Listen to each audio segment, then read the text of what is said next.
welcome back to another movie review. One that I actually didn't realize was a movie going into it, if I'm being totally honest. I kind of thought from the Netflix thumbnail that it was going to be a stand-up special, so, whoops, I guess I have another movie review. So anyway, this is another one with Ricky Gervais. It is called, I think it was Special Correspondents? Something Correspondents. I think it was Special Correspondents. But anyway, it's from 2016.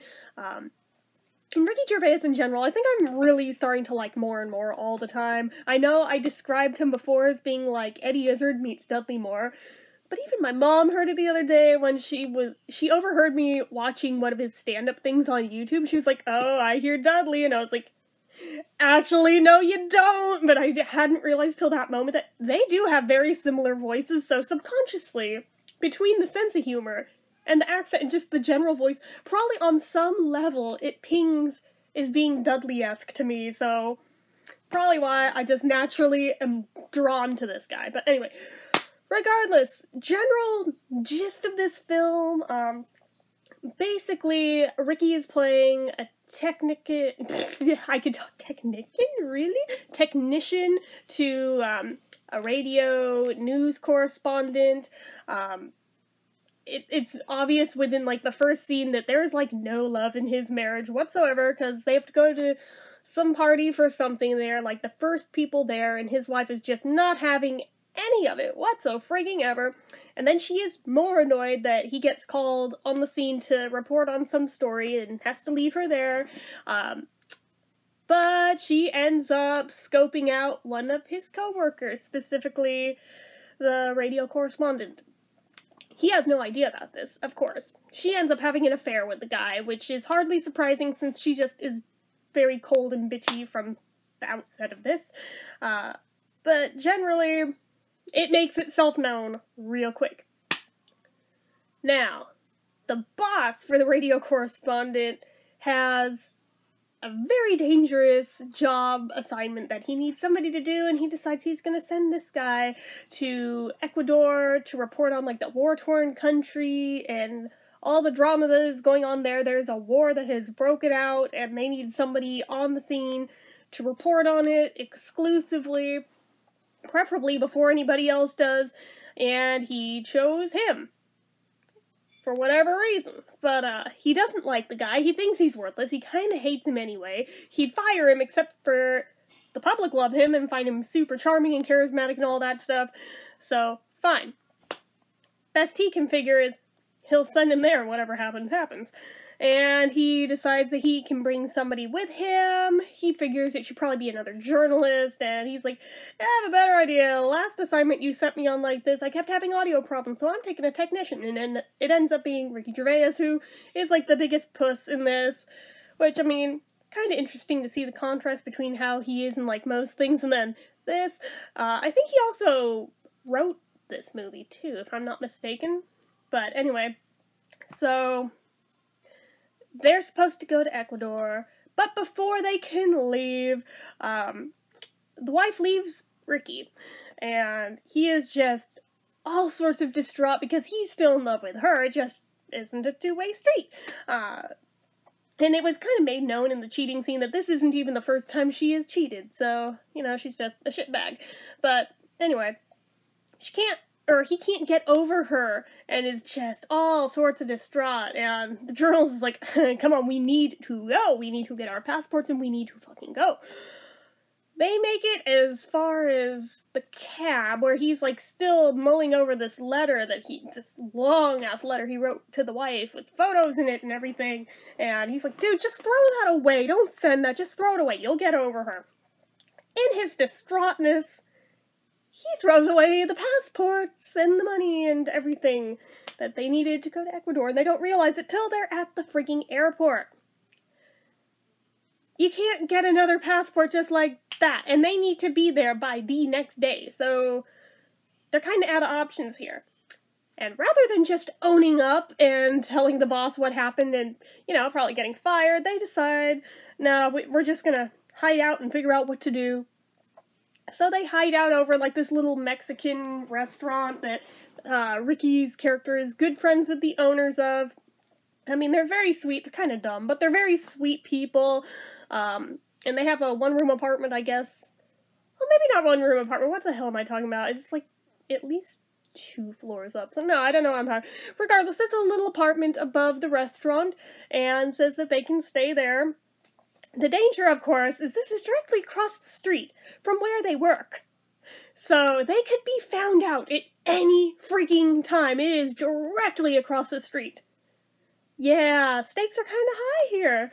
So while they're trying to lay low, I forgot which one of them has the genius idea to, you know what, if we can't really go to Ecuador, we could fake it.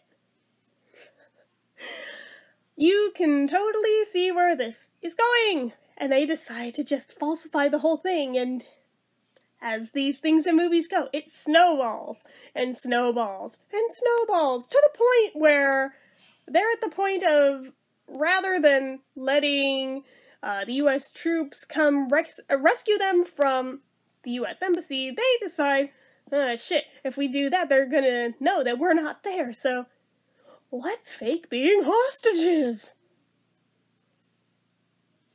Genius. Genius.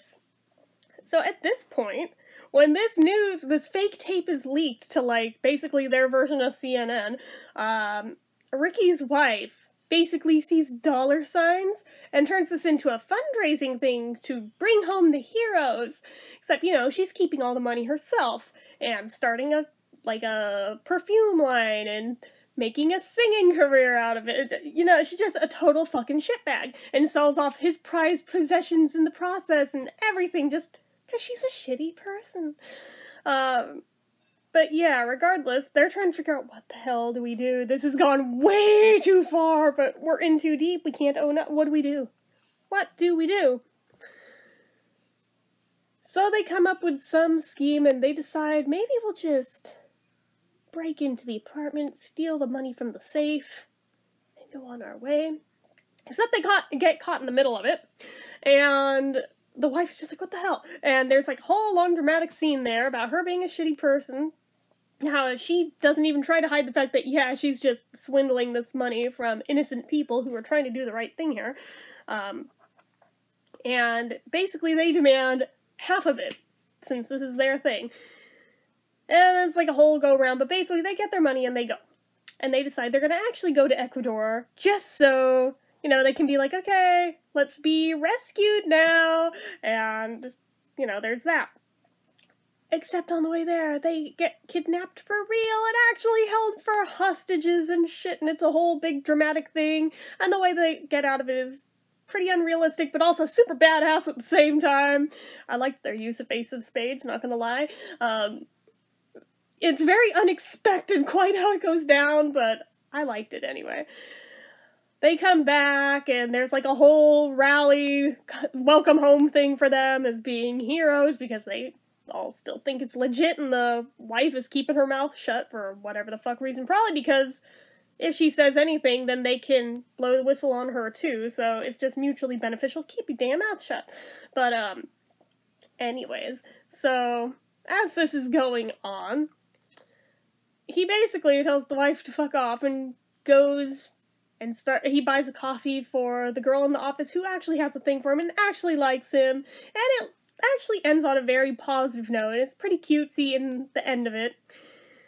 Overall, I mean, I liked it, but I mean, it wasn't my favorite thing I've ever seen him in, but I mean, it was okay. I liked it enough. I'd probably give it like a 3 out of 5. The pacing on it was a little weird. Parts of it just seemed too contrived, where it's like almost painful at points. It's just like, no, stop. But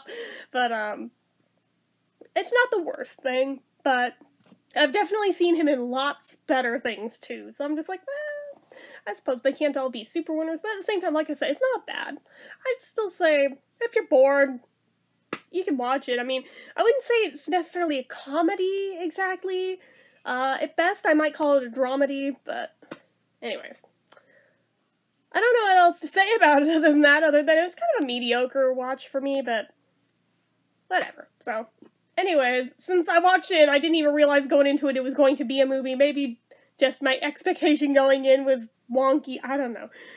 Regardless, if you've ever seen this movie, let me know what you thought of it down in the comments. And you guys know the drill. If you like this video, go ahead and give it a like. If you're not already, you'd like to be, click subscribe, hit that notification bell icon so you never miss an upload. Leave comments down below about this movie or anything at all. Make sure you're following my social media accounts, my Facebook fan page, my Twitter, my Instagram, my Etsy, everything and more. It's all down below. And if you like what I do here on this channel and like to help support it, almost said download. The donation link, as always, is down in the description. Get your name on the end card for a month from the time of donating, and get yourself some donator perks.